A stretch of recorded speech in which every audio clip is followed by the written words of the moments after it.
কিছু মনে না করলে জানতে পারি আপনার হাদিয়া কত টাকা? ভাইরা আমার, আলহামদুলিল্লাহ, আল্লাহ শুকর।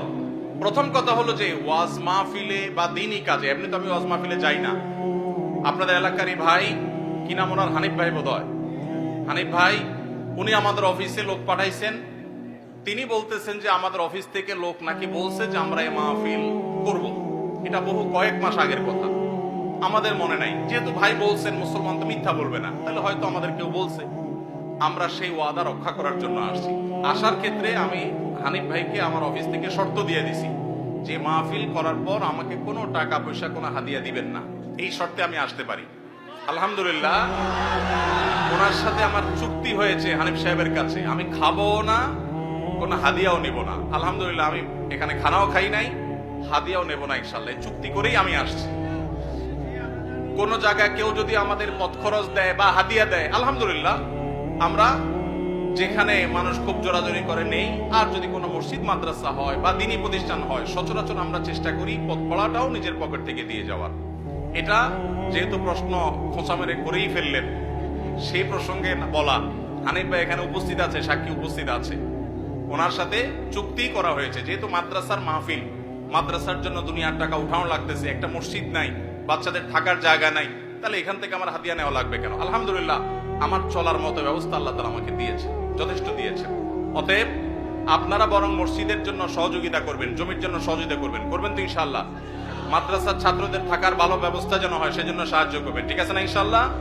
আর আমাকে হাদিয়া দেওয়া লাগবে না, ইমাম সাহেবদের বেতন বাড়াই দিয়ে, ইমাম সাহেবদের বেতন বাড়াই দিবেন তো ইনশাআল্লাহ? ইমাম সাহেবদের বেতন বাড়াই দেওয়ার তৌফিক আল্লাহ তাআলা আমাদেরকে দান করুন। ওলামা ইকরাম ওয়াজ মাহফিলে যারা আসেন, তাদেরকে সম্মানজনক হাদিয়া দিবেন।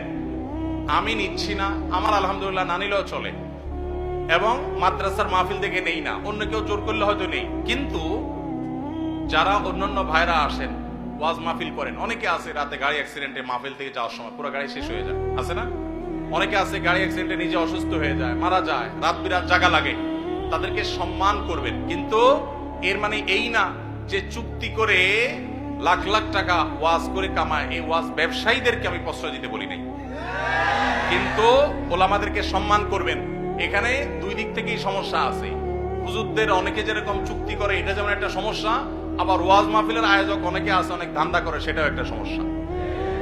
আমি আজ থেকে অনেক বছর আগে, আপনার জেলার নাম বলবো না, যে কোনো এক জেলা মাহফিলে যাওয়ার পর আমি দেখি এরকম মোটা একটা খাম ধরা দিছে আমারে।